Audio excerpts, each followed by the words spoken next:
The First Crusade was over. Of the 100,000 men who began the campaign, most would eventually return to Europe, having had only a glimpse of Muslim life. The job of occupying Jerusalem and the surrounding countryside fell to the 20,000 who remained, indefinitely.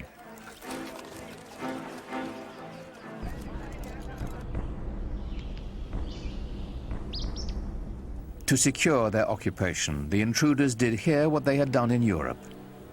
They built castles. The Crusaders built the finest castles that the Near East has ever seen. And the proof of that is that they're still there.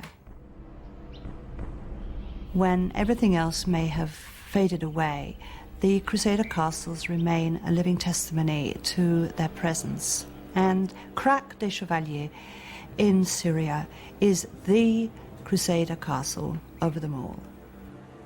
It's very, very big, it's strong, it's impenetrable. It's a living example of the way that a number of the Crusader castles couldn't be taken by siege. You can see for miles and miles from it and see the other castles that would have been, in visual distance for communication by fire and smoke signals. It's got, all the accoutrements of a good medieval castle with battlements and turrets and places for pouring boiling oil and other liquids down onto the enemy. But inside that castle, what was life really like? It wasn't merriment and festivity, it was constant fear. You had to be on the lookout in case someone was trying to mine the castle or to climb over the walls with scaling ladders. The people outside, the population, the local peasantry, they were not friendly, so you had to watch their movements all the time. It was a terrifying place. The Crusaders made treaties and broke them. They harassed the traders who passed by their castles. As they raided caravans, the Crusaders learned of a luxurious lifestyle unheard of in Europe. Well, materially, the Crusaders were just blown away by what they found in the Middle East, and they took a lot of it back with them. Inlaid metalwork, textiles, silks, things like that they had just never seen in such quantities before. The good life. These things they brought back to Europe, some as souvenirs, and in fact there was a whole industry that developed in the Middle East of providing souvenirs for the Crusaders to take back.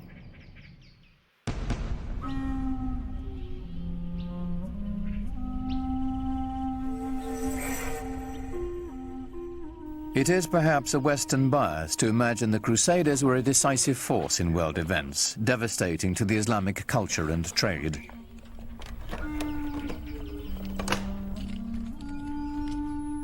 The truth is, while the Knights of the Crusades were bunkering down in their castles, Islam was spreading its influence and flourishing. Muhammad's message rang out as clear and strong as it ever had. Allahu Akbar! Allahu Akbar! Ashhadu an la. Mosques were now on every horizon. They welcomed traders. They housed schools and hospitals. Through Islamic architecture, literature, and music, a vibrant culture was emerging in celebration of a singular faith. أعوذ بالله من الشيطان الرجيم بسم الله الرحمن الرحيم إنا أنزلناه في ليلة القدر وما أدراك ما ليلة القدر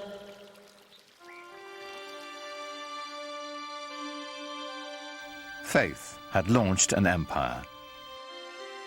Culture was now enlivening it. But ultimately, what united it was trade. For the Muslims, trade, like science, brought innovation.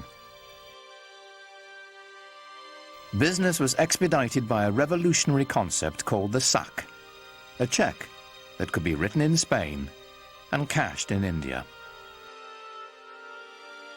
Writing a check assumes that someone's going to honor it and cash it at the other end, and that if you give the money or you have the money in one place, that someone will say, I have access to that somewhere else. So this implies that you have some kind of central bank or central loan organization who's going to be good for the money. So it frees up your ability to travel. It frees up commerce, because again, the money doesn't have to be moved from Samarkand back to Cordoba in order to go back the other way the next year, so that you can base it all on trust and faith. And Muslims became some of the greatest merchants of Middle Ages. And the greatest craftsmen as well. From the Persians, Muslim blacksmiths learned how to fold steel to give it strength and flexibility. The swords made in Toledo and Damascus had no equal in the world.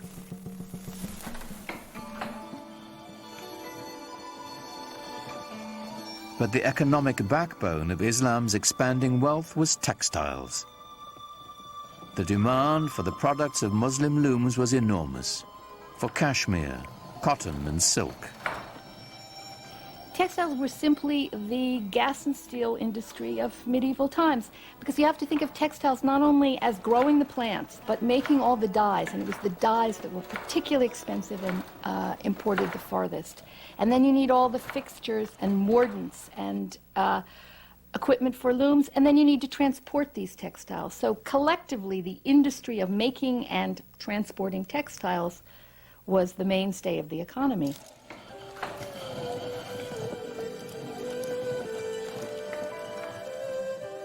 While Europeans settled for coarse woolen and linen garments, Muslims wore brocaded fabrics of organdie, damask and taffeta, words that came into the English language from Arabic and Persian. The fabrics that were produced in the Islamic world were among the finest ever produced. And they were made of not only plain linen or cotton, but also very, very fancy silks, cloth of gold where silk thread is wrapped with gold, and with very, very complicated patterns.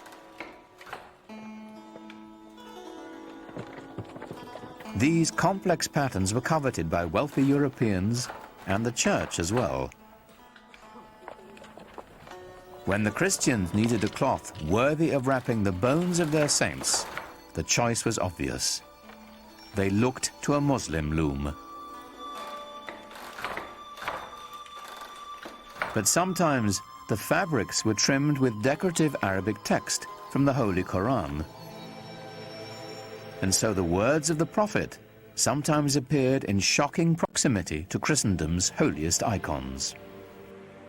It is not unusual to find in Italian Renaissance paintings, for example, to find paintings of the Virgin wearing a robe of very fancy patterned cloth and precious silks embroidered with gold or woven with gold designs. Sometimes they would say things with an Arabic inscription on it, which says, "There is no God but God, Muhammad is his prophet," in Arabic.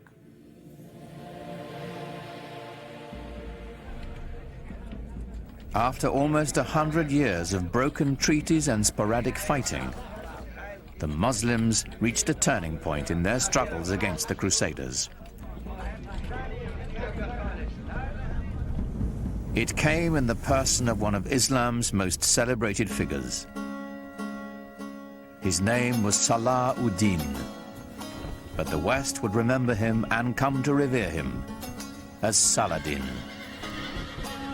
There is certainly one thing that we must recognize about Saladin, and that is that he was successful where many others of his faith and of his part of the world had not been.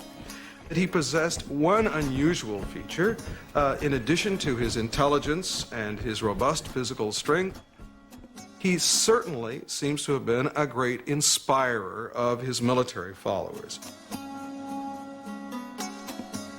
In 1187, Saladin amassed an army of 12,000 mounted warriors and lured the Crusaders out of Jerusalem onto a plain between two hills called the Horns of Hattin.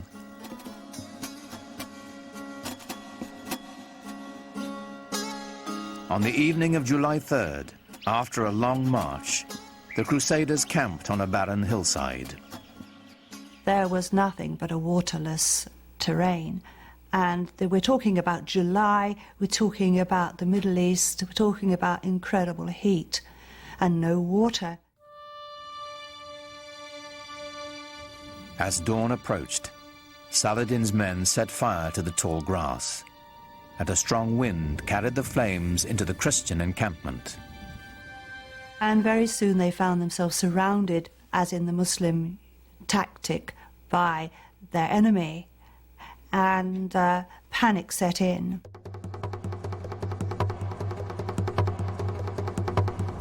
The flames bore down on them, and the heat became intense, Saladin's secretary wrote.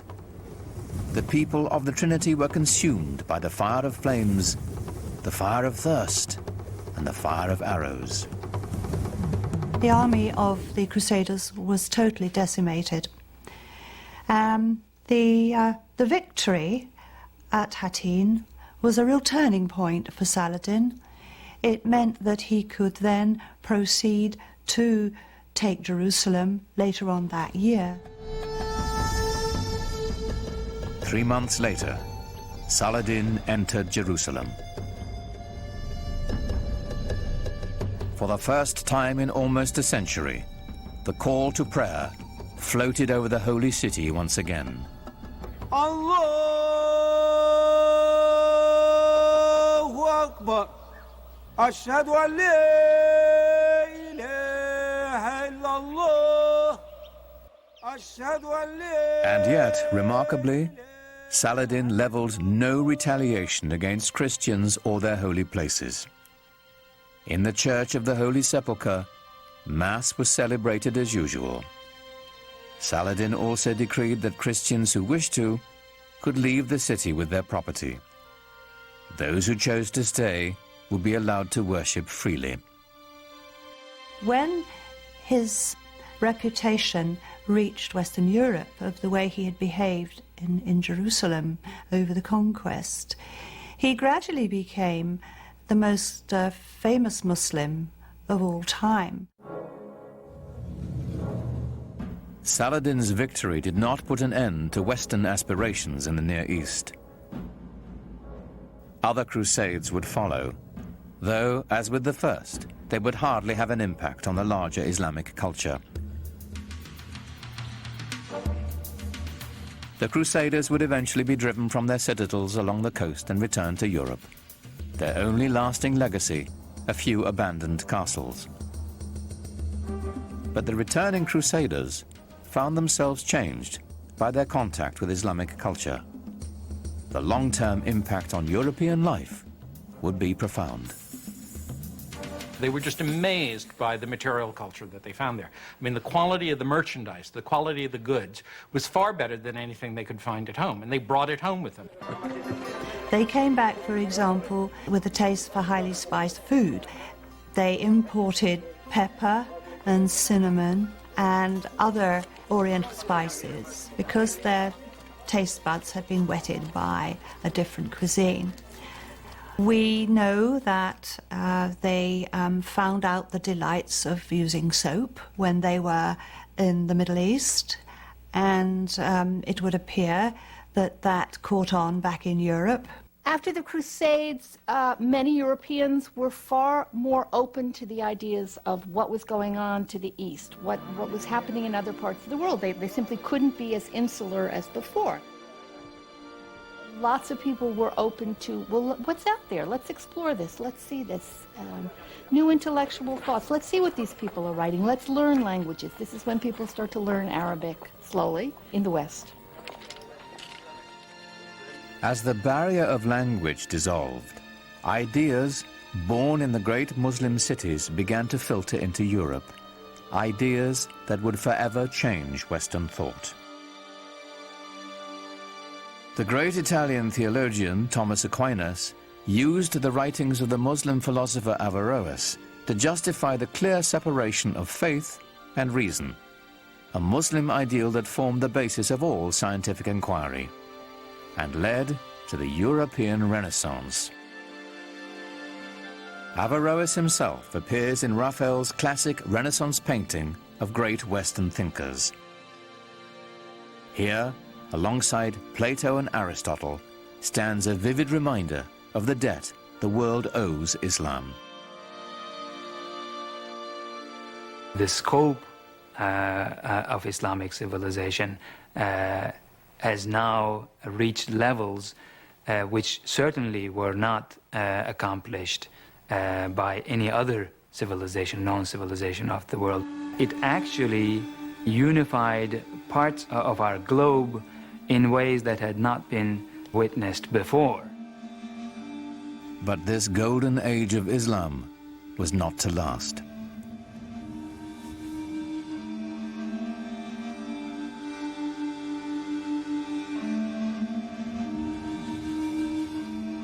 After shrugging off the Crusades and bringing the precious gift of knowledge to Europe, the great cities of the Islamic Empire would be brought to ruin by a force more terrible than anything the Europeans could muster.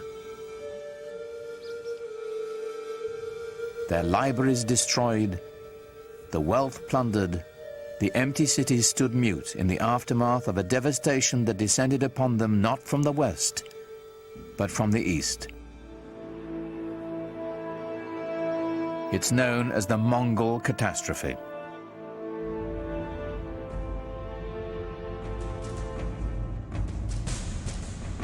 The Mongols were Turco-Mongolian nomads from the steppes of Central Asia. In the 13th century, they rampaged across much of Eurasia between the Ukraine and China. It wasn't long before they entered Islamic Persia.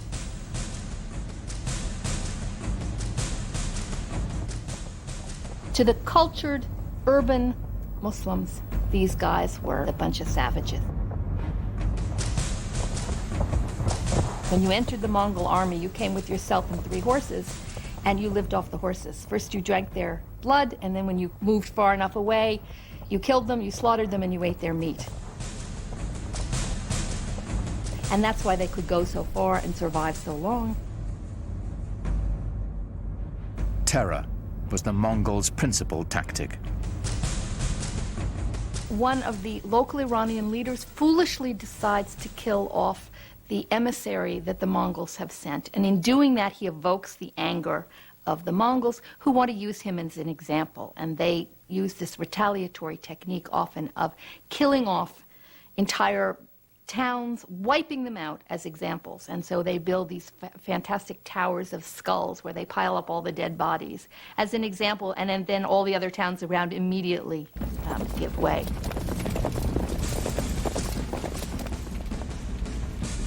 City after city fell before them.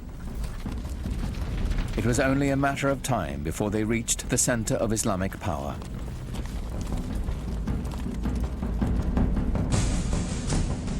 On February the 10th, 1258, the Mongols took Baghdad.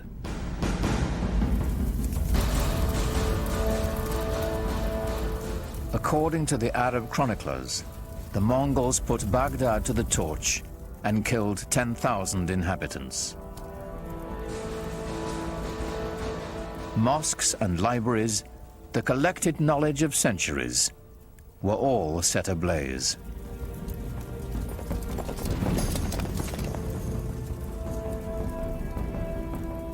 Within less than 50 years, the Mongols seized the heart of the Islamic Empire from the Arabs.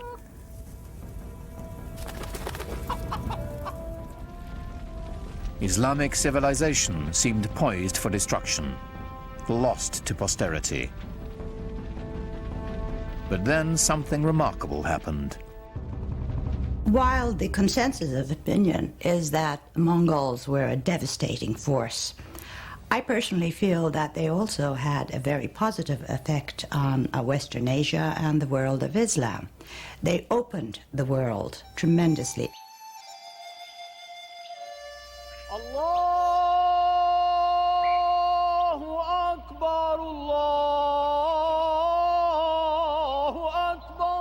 And historically, the most significant thing about the Mongols for us would be that they became Muslims, most of them, in the end, converted to Islam, and then became, after being these tremendously destructive forces, some of the greatest patrons of the arts and letters in all of Islamic history.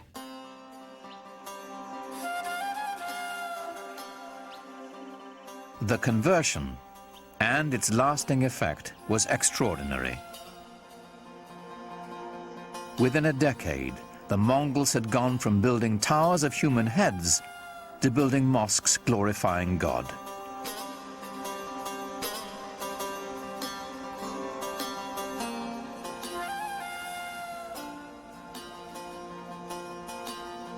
It is not surprising to me that the land conquered the conquerors. The Mongols themselves became Muslims or Islamic leaders par excellence. The Mongols transformed Islam. Now Islamic power could be held by anyone, not just the Arabs who had created it. The Mongols threw open the door for the great gunpowder empire to follow.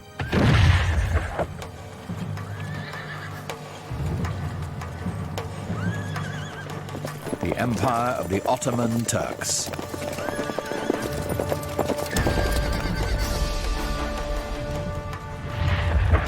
Islam was now set on a new course of expansion to both the east and the west, marching to the beat of Turkish drums.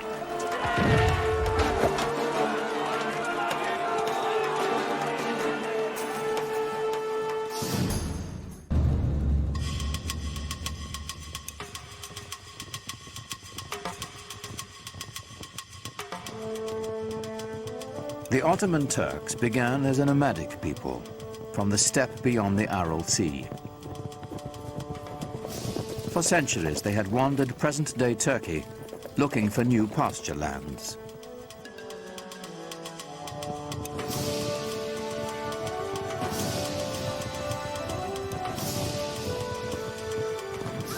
Muslim sultans had enlisted them as mercenaries to fight off the Mongol hordes.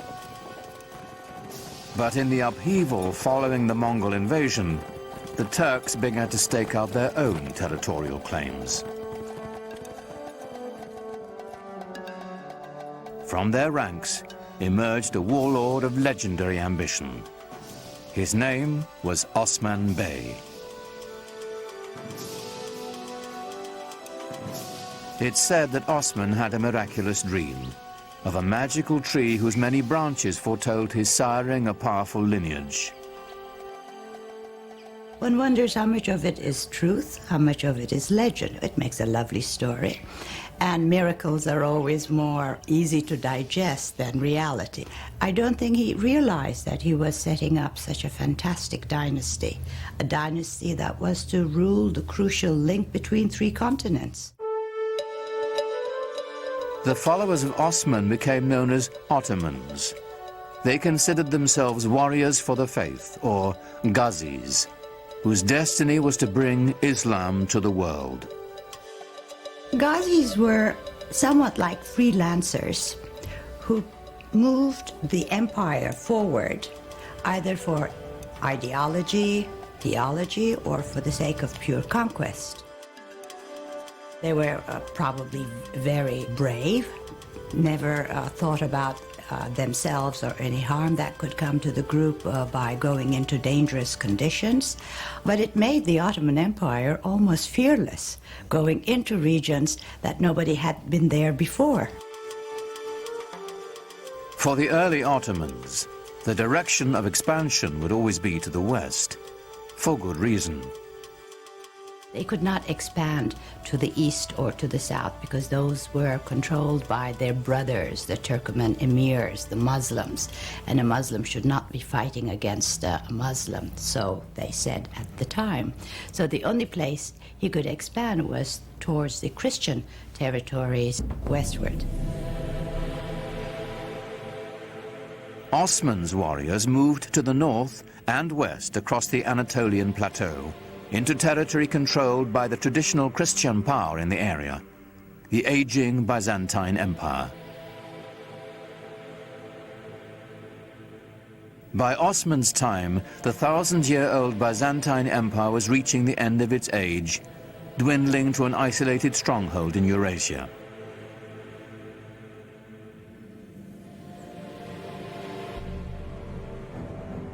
The Crusaders had already wreaked havoc across the region on their way to Jerusalem, sacking the capital city and helping to reduce the once proud Byzantine Empire to a few small warring states.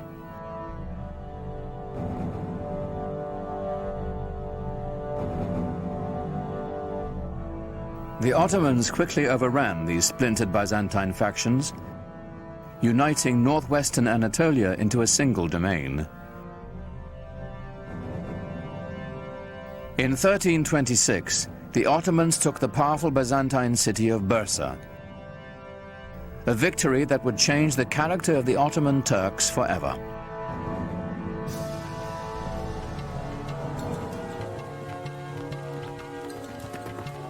The most important part of Bursa was that it enabled Osman and his descendants to establish a seat of the government. The restless nomads of the steppe would settle down to build an empire. What we're witnessing is this huge demographic event. The movement of a whole civilization from a nomadic way of life to a settled way of life.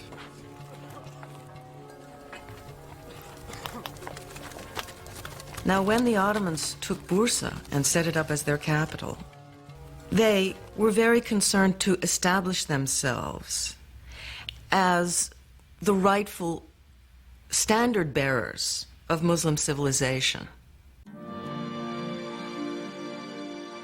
Civilization meant organization, and the Ottomans set out to manage the vast regions they now controlled. Leaving the Byzantine clerks in place, they began to organize the new empire. First and foremost, taxation and record-keeping. The word bureaucracy has since lost its noble connotations. Yet this was a great innovation, as ambitious as any triumph in battle. The Ottomans are known for including and synthesizing the cultural elements through the lands that they passed. They are known for creating structures by which the peoples who lived there before could carry on their lives and their beliefs in the way that they chose. In fact, the Ottomans had fewer conflicts with their Christian subjects than those of their own faith. Muslim adversaries intent on challenging Ottoman rule. One of the bureaucratic, or let us say management problems facing the Ottomans was that there were still rival Muslim sort of proto-kingdoms around them. I mean, they were conquered by the Ottomans, but they had old grudges to bear. And they had certain claims to dynastic glory of their own, and they were constantly worried about these old Muslim families rising up and creating a rebellion. And so the story goes that they felt it would be imprudent to have the army made up of these sorts of people.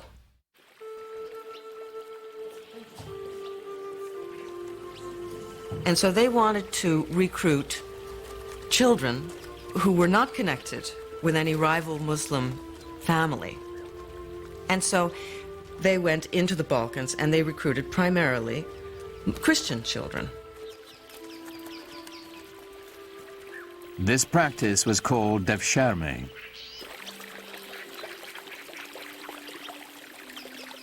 The young boys were technically slaves of the Sultan, but they weren't treated like slaves. First, they were brought into the Muslim faith, taught rituals of washing and prayer, and the Arabic and Ottoman languages. This served a political as well as a religious purpose. Through the devshirme system, the Ottomans could create a caste without any conflicting loyalties to tribe or family. The children had such great future that a lot of the times Turks or even Muslims pretended that their children were Christian-born and would register them with the Devshirme officials. The system was so beautiful in that they only had one allegiance, to the Sultan. No family, no region, no other ties. These children were then given the best possible education available in the world, perhaps, at the time. And they were then able to move into the highest positions of power in the empire. Those who were brainy went to the palace schools and graduated into different levels of viziers and governors. They even became grand viziers. Those who were brawny went to the Janissary Corps. The Janissaries were the Sultan's elite infantry. It was an army that would set the standard for centuries to come. They were the strongest, trained as military machines, no fear of dying, totally fearless, and their only love was to serve the Sultan. They were trained with all the precision and discipline, pomp and circumstance of a modern army. For the first time, an army wore uniforms and went into battle to the accompaniment of a military band. The Janissaries were the most feared troops in the Western world, a force that was worthy of this new Islamic empire and its restless visions of conquest.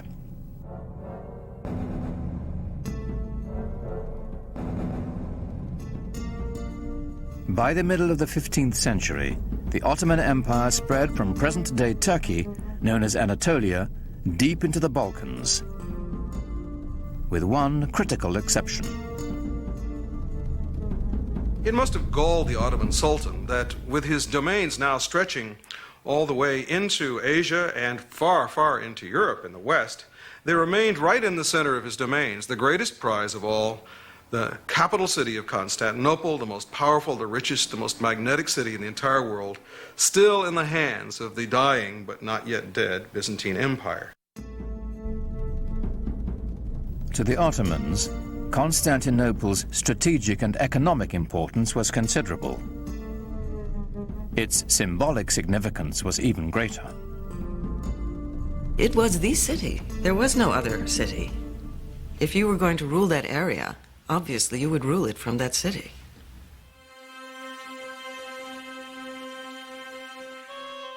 It's said that the goal of laying claim to Constantinople was decreed by Muhammad himself. Every Ottoman ruler since Osman had wanted to seize the city, but it had always remained firmly in Christian hands.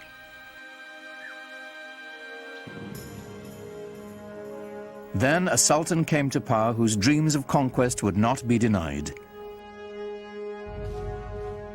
History would honor him as Mehmet, the conqueror. When he assumed the sultanate, he was only 12 years old, but he was already well versed in Ottoman politics. To remove any threat of competition for power, he had his half-brother strangled. The empire always meant everything, more so than the family. In order to stop the empire from splitting, as had happened to other Turkish dynasties ruling the Islamic world, when a young man became sultan upon the death of his father, all the other brothers had to be eliminated. This prevented segmentation of the empire. It may have been cruel, but it worked for the Ottomans. When on the death of his father he finally then took over, it meant an enormous change in the policy and direction of the Ottoman Empire, in the direction of a much greater energy. Mehmet immediately set his sights on the one prize as grand as his ambitions. Mehmet had to conquer Constantinople. There was no other choice. Constantinople was sitting like a perfect gem or a perfect fruit waiting to be picked. By the middle of the 15th century, the city was a shadow of its former self. The population had plummeted from 400,000 to a mere 50,000. But a besieging army would still be at a tremendous disadvantage. Constantinople was surrounded on 3 sides by water and massively fortified. It was encircled by a triple ring of walls nearly 100 feet high and 30 feet thick. And they had already stood for 1,000 years. But Mehmet had an answer for these walls. And part of the military superiority of the Ottomans came from their sophisticated and diverse use of the possibilities of gunpowder. The siege of Constantinople in 1453 under Mehmet the Conqueror saw the first dramatic application of this in the form of huge cannons that had not been seen before, which Mehmet had specially commissioned for the occasion. Earlier cannons had been assembled with strips of forged metal bound with hoops. They fired stone projectiles with little more power than a catapult.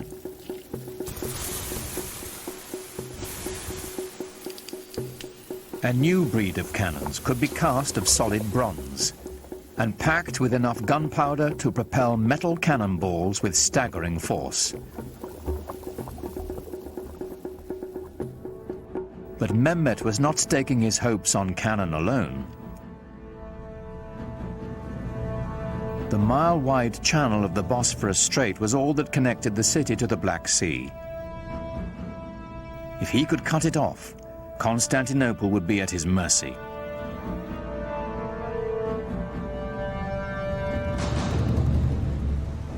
Mehmet needed to construct a strategically positioned fortress to close the strait. He built it right in the shadow of the great city walls.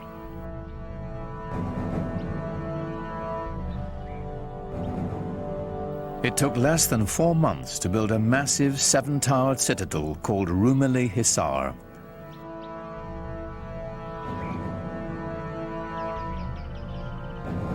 Mehmet himself is said to have carried stones during its construction.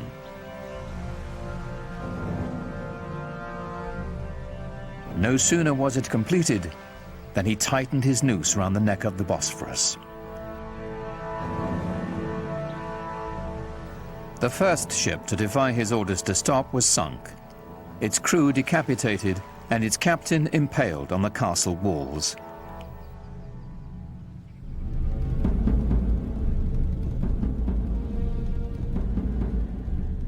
To stop Mehmet's ships from approaching, the Byzantines strung a massive chain across the strait.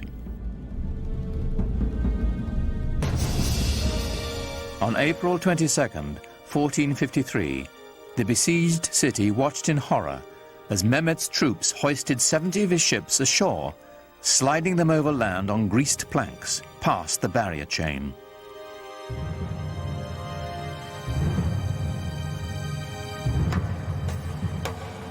More than 100,000 Ottoman soldiers now stood before the walls of Constantinople, braced for the greatest bombardment the history of warfare had ever known.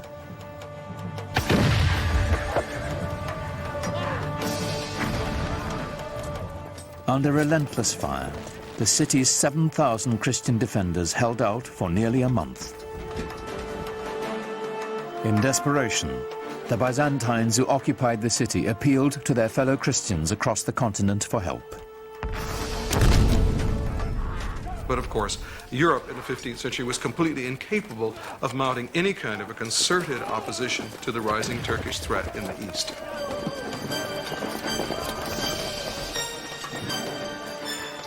At that time, the kings of Europe had military and political problems of their own. Constantinople would have to fend for itself.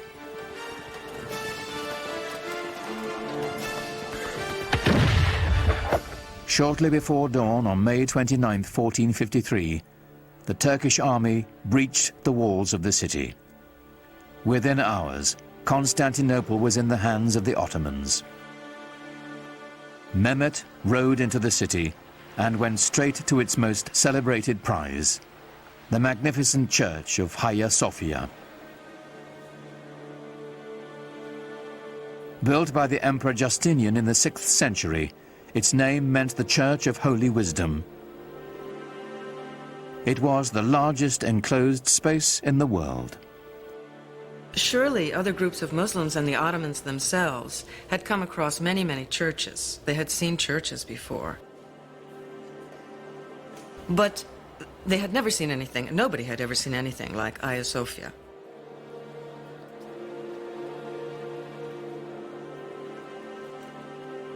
The Hagia Sophia, or Hagia Sophia as it's called in Turkish, was one of the marvels of architecture, marvels of the world. It had the largest and highest dome in history, and it was beautifully embellished with gold mosaics, and the space is incredible.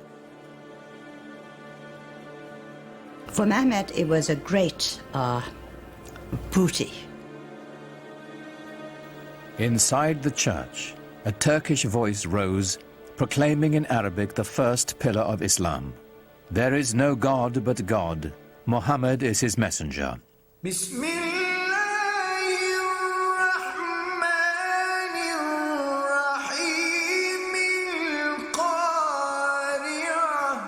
The single greatest church in Christendom was now a mosque.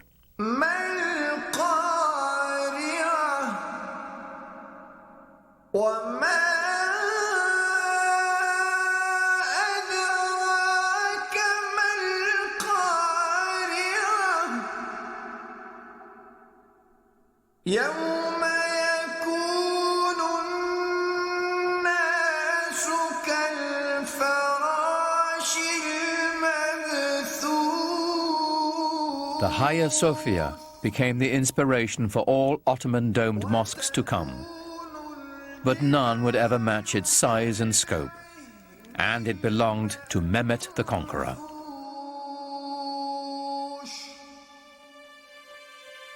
News of his triumph sent shockwaves around the world. For Europeans, it was a concomitant disaster. Constantinople was, after all, the new Rome. It was Constantine's capital city. It was the symbol of Christian dominance in the East.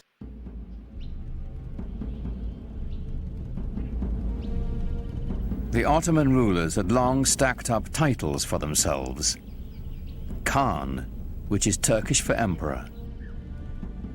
Shahi Shah, Persian for king of kings. And Sultan, the Arabic word for ruler. But now, with all the former Byzantine Empire under their command, Mehmet and his successors claimed yet another title, Holy Roman Emperor. The Ottomans had reached the gates of the West and were poised to push on towards what they now claimed as their ultimate destiny, the conquest of Europe. That quest would fall to the most legendary sultan of all. He was born at the beginning of the 10th century by the Muslim calendar, and he was the 10th sultan descended from Osman.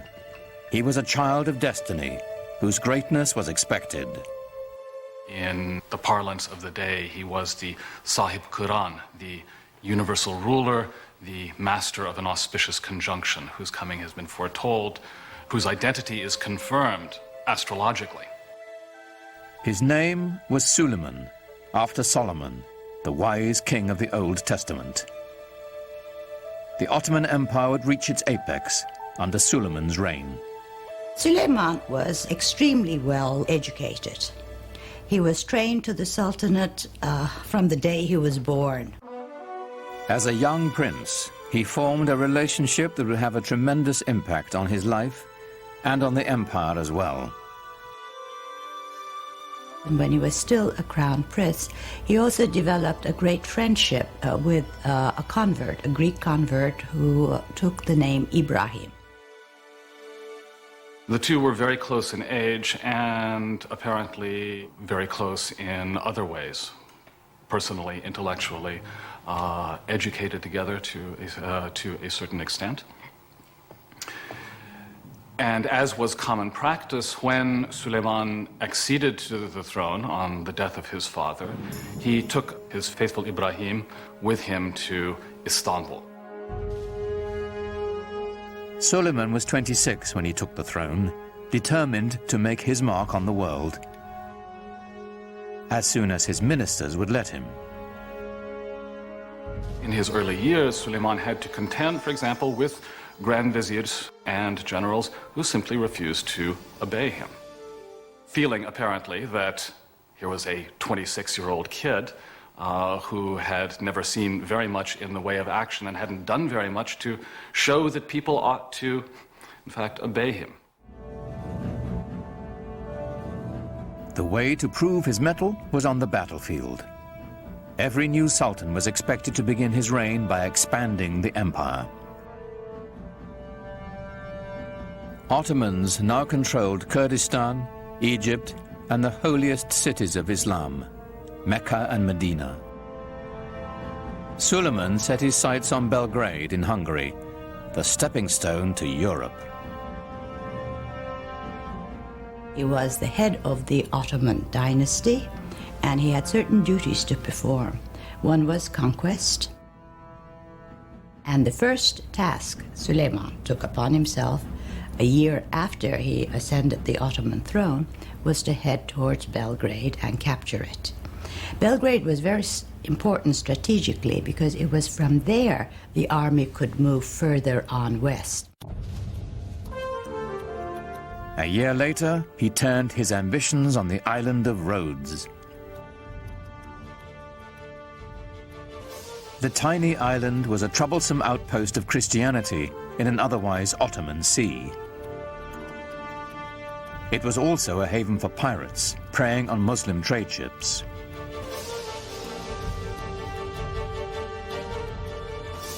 The 50,000 defenders of Rhodes manned one of the strongest forts in the world. Suleiman decided on a tactic other than relying on gunfire from his huge cannons. A new tactic, seldom used until that time. The Ottomans are the first major force to actually develop new ways of harnessing gunpowder to the cause of military expansion in creative ways. Ottoman sappers dug out a series of 50 tunnels near the base of the fort so they could mine its foundations.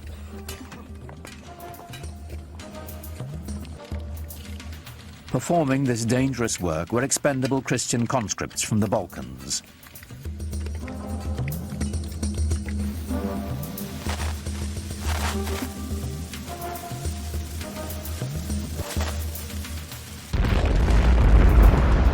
The resulting explosion signaled a furious 6-hour Ottoman assault. But the Turks were beaten back. Then, after 145 days of siege, the exhausted Christian defenders finally negotiated a truce. The Ottomans had won.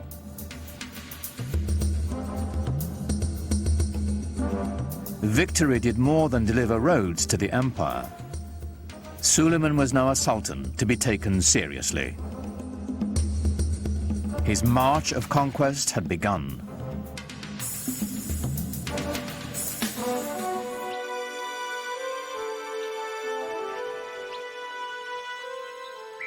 Europe grew to fear the name of Suleiman.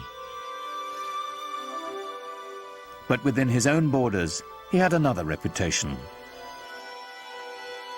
Islamic history remembers him as Kunan, the lawgiver. Ottomans were really bureaucrats in full sense of the word. They kept every single record, and in order to control the different peoples who participated in the world of the Ottomans, they had to have very carefully sorted out legal systems. Under Suleiman, a single legal system was defined for the sprawling empire. His laws would later become the basis of constitutions for several other nations. Well, Suleiman was the supreme monarch of the area. He was the center of the world.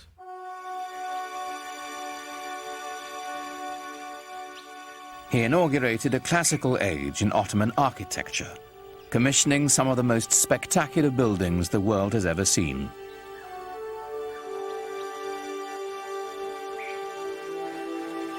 Suleiman was in a unique position of wealth and of consolidation, and he focused his attention on developing monumental architecture to commemorate his great dynasty and himself. Great religious architecture can really give people a sense of what is at the heart of the faith. Grandeur and majesty are the things that come to mind when Muslims think about God. A building that is grand and majestic can immediately remind people of the glory of God. Suleiman's chief architect, Sinon, was a man whose vision perfectly complemented the empire builder. Sinon perfected the signature structure of Islam, the domed mosque. His career spanned half a century and produced well over 300 buildings, including the refurbishment of one of the most important monuments in Islam, the Dome of the Rock in Jerusalem. But for the Sultan, of course, he built his masterpiece, the Süleymaniye Mosque in Istanbul. It is truly befitting Sinan, who's called the Great Master. These buildings were horrendously expensive, huge things that took many, many years to build, and a great deal of architectural talent and engineering skill and engineering experience. When they built a mosque like the Süleymaniye, they were doing it to say, yeah, I've got the power, I've got the money, I am the Sultan, I'm the King of Kings. But at the same time, there was also tremendous spiritual value in these things. The symbolism is not only that of empire, but of faith. In the spirit of Muhammad's teaching, the Great Mosque was a center of social services, complete with a hospital, school, and library. At its inauguration, it's said Suleiman gazed at it with awe and exclaimed, "O Solomon, I have surpassed thee."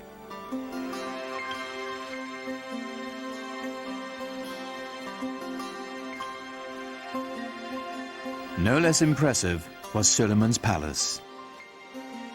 Topkapi was both the seat of government and his private dwelling.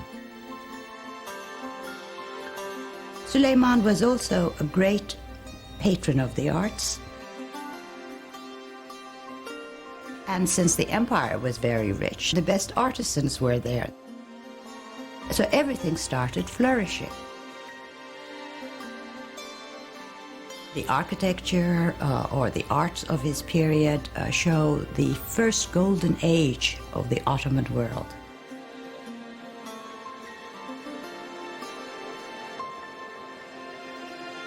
Everything that came out of his palace was exquisite. Suleiman himself was a goldsmith. Ottomans believed that every sultan had to have a tangible trade. Being a sultan was not considered a practical or a tangible trade. And he was a very demanding patron, insisted on checking the work, even commissioned few things. And I think each artisan group or each corps working for the palace tried to outdo one another to please the Sultan, because to please him had wonderful rewards.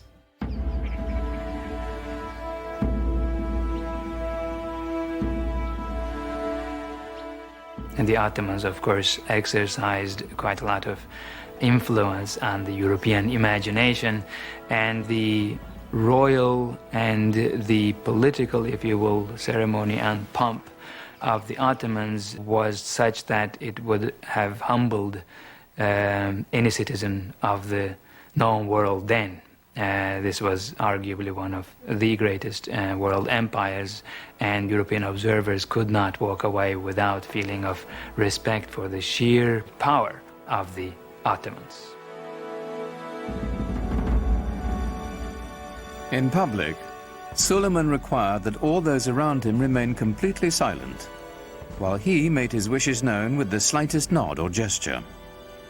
It must have been a tremendously impressive sight to see the courtyard of the palace filled with some 6,000 or 7,000 janissaries and other functionaries, no one saying a word.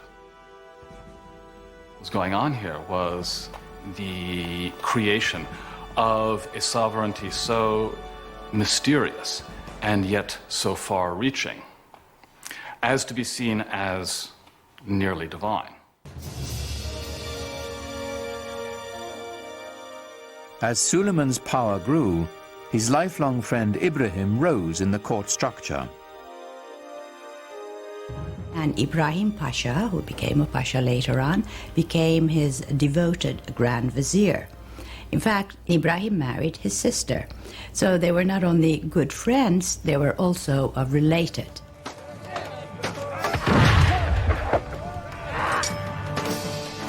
Ibrahim campaigned with his own army, growing in influence and ambition, till his power was second only to Suleiman's.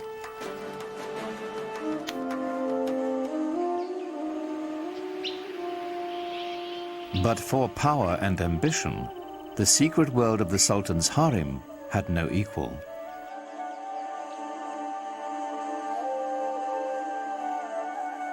Contrary to the Western stereotype, it was not the Sultan's playpen, but lay at the center of dynastic power.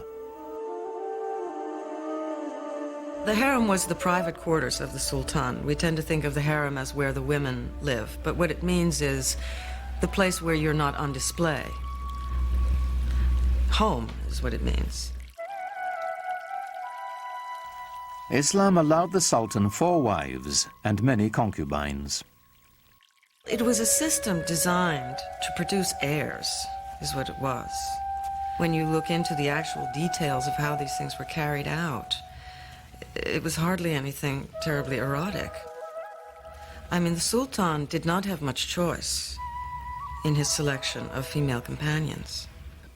The Sultan was not in a position to look around and say, I want her, you know, because his mother would have a lot to say about it.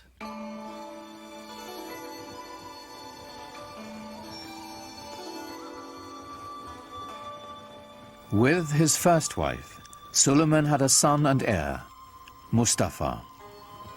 But while he was in his mid-30s, the Sultan fell deeply in love with a Slavic slave girl named Harem.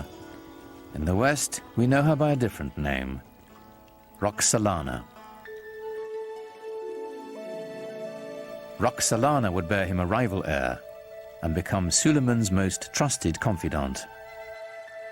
The Sultan was supposed to be protected from any undue influences. He was supposed to be protected from any rivals. And in a way, this creates a vacuum around his person into which the harem life can enter. And so the fact that he was so protected works in a funny way to expose him to the influence of his female companions with whom he spent so much time. And there were tremendously intelligent and ambitious women around him, Roxolana being the most famous of all. Suleiman is a complex character, a man that we know from his own life was capable of the tenderest emotions, both toward his male friends and especially toward the great love of his life, his wife Hürrem Sultan, and toward his family as well. He had a number of extremely talented sons on whom he lavished a great deal of affection. Suleiman groomed his firstborn son Mustafa for power. In the Ottoman tradition, the young prince entered the military and quickly won recognition as a talented general. Mustafa was clearly the heir apparent. For Suleiman, the future of his empire seemed limitless. I am God's slave and sultan of this world, Suleiman would carve on a conquered fortress. I am Suleiman, in whose name the Friday sermon is read in Mecca and Medina. In Baghdad, I am the Shah. In the Byzantine realms, I am the Caesar. And in Egypt, the Sultan. He, of course, at the height of his powers, clearly saw himself as dwarfing all his rivals, perhaps rightly so. One of Suleiman's greatest rivals was to the east, the empire of the Persian Safavids. This was a Muslim enemy whose rival creed made them fierce antagonists of the Ottomans for centuries. The Safavids were also Turkic in their ethnic origins, and indeed spoke Turkish as a language of daily life. But they were moving into the Muslim world, unlike the Ottomans who were moving into the West. So for the Ottoman Empire, they formed sort of the boundaries, the easternmost boundaries of the Ottoman realm.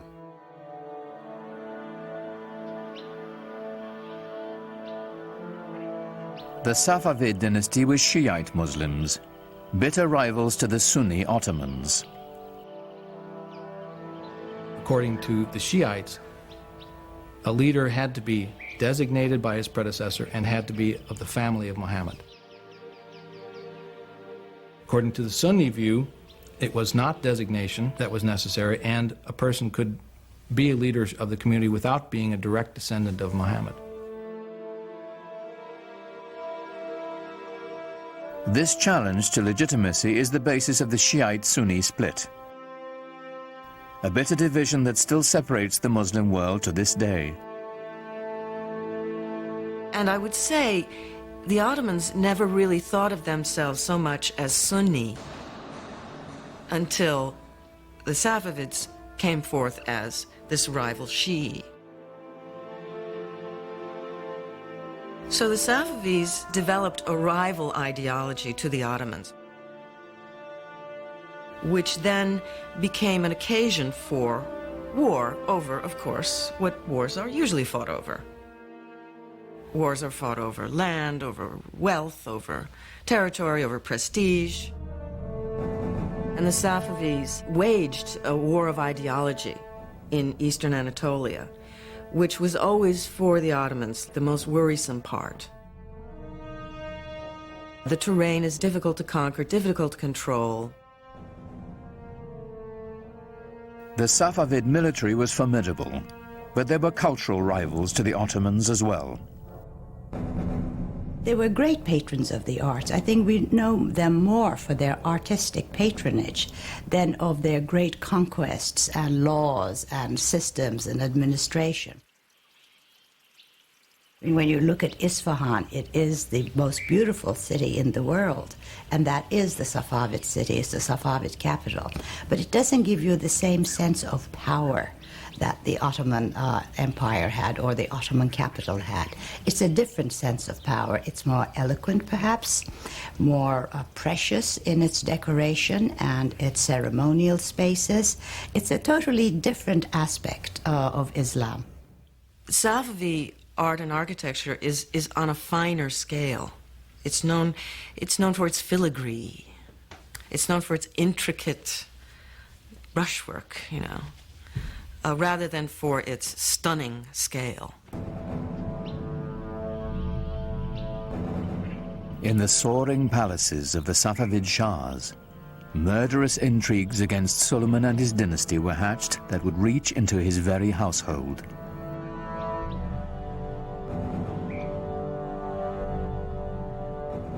But Suleiman's eyes were on the west, where a fragmented and vulnerable Europe awaited his conquest.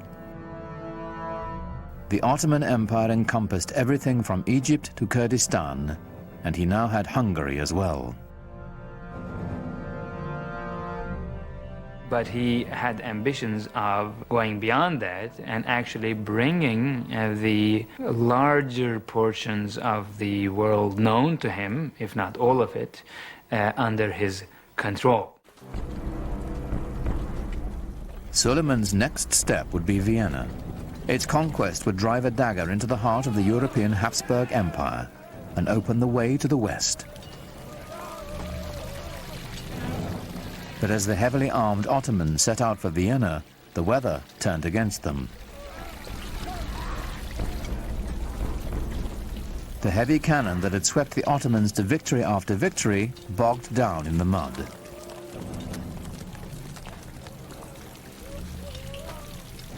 Suleiman had to move on without them.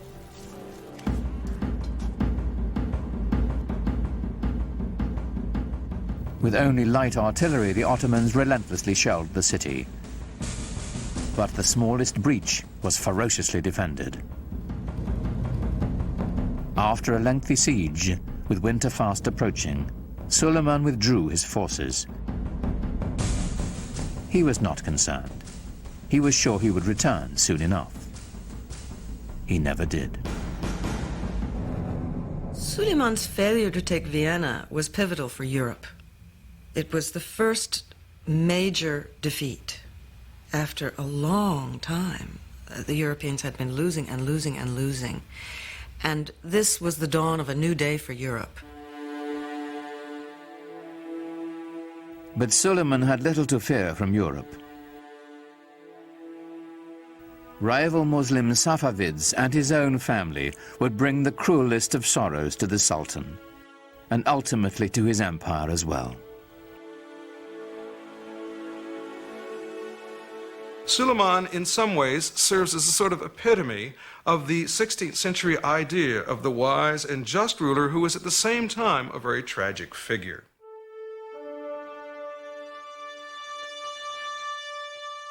In the power-laden world of the Sultan's household, the intrigues never ceased. The Topkapi Palace, as it was originally conceived, had no quarters for the ladies. The women lived in what was called the Old Palace. But Hürrem always complained about her husband, as most wives would, spending too many days and months campaigning outside the capital. She kept saying she feels very lonely and the children miss him. Well, surprisingly, there was a fire in the Old Palace, fire in Hürrem's quarters. So she had to be moved to the Topkapi Palace temporarily while her old quarters were being renovated. Well, she moved in and never moved out.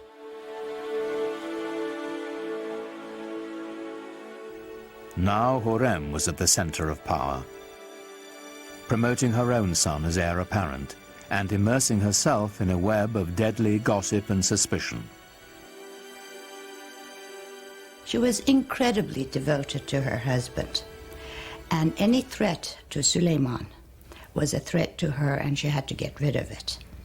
The first threat came from Ibrahim Pasha, who assumed titles that were only given to sultans.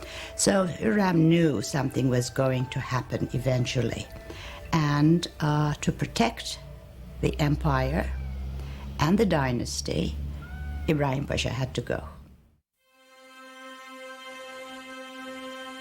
On March 15th, 1536, Suleiman and Ibrahim Pasha dined together, as was their custom.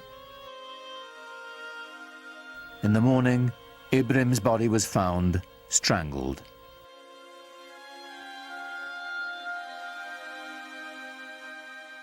But Suleiman's desolation and loss had only begun.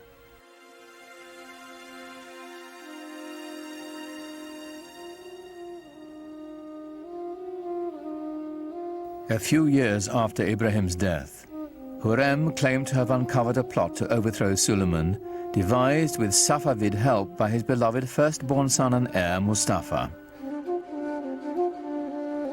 This is a continuous problem in Ottoman history, sons trying to eventually replace their father. This happens in monarchies. Succession could become a problem, and it was an acute problem, and Suleiman had his share of it and perhaps did not always play his hands right. Without hesitation, Suleiman ordered Mustafa's execution, then sat by the young man's body for days, refusing to allow anyone to touch him. The best hope for the empire's future was dead.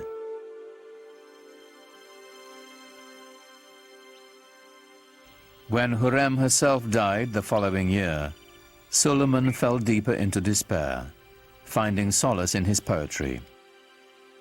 Most of the poetry, I think, was written after he lost his wife, since he talks about the loneliness of being in office, that he has nobody left anymore, and he's dying to join her. Even if your reign on the imperial throne seems everlasting, don't be taken in. One day a hostile wind will blow and bring to your land of beauty heaven's misfortune and deepest suffering. In all his loneliness, there was only one refuge for the Sultan whose power, like his sorrow, seemed limitless. He returned to the field of battle, to the work of conquest. He personally led 13 campaigns. The last one was at Szigetvar, which is in Hungary now. I think he knew that this was going to be his last campaign. He personally led it, knowing that he would not come back alive. In 1561, the man who had ruled the empire longer than any other died in his grand war pavilion, surrounded by his generals. He was 67. No Ottoman Sultan would ever achieve his greatness again. The nexus of world power would move from the Mediterranean Sea to the Atlantic Ocean and the New World, slowly leaving the Ottomans behind.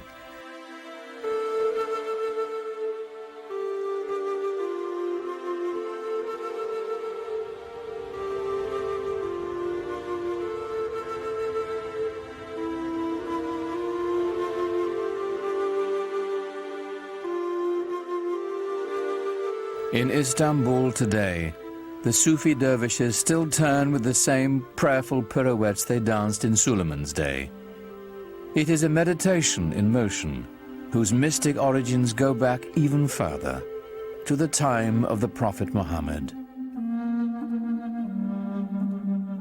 You have become the best community ever raised up in mankind, the Quran assures all believers. Enjoining the right and forbidding the wrong, and having faith in God. Islamic and Western civilization have the same roots. They're dawning in the Fertile Crescent. The monotheism of the Jews and Christians. The classical intellectual culture of the ancient Greeks. The two traditions are kindred spirits, alike, yet very different. Islam's legacy is intertwined with the West's, and to the billions of Muslims who make it the second largest religion in the world, it is a living legacy. An elemental part of the great human venture that is world civilization.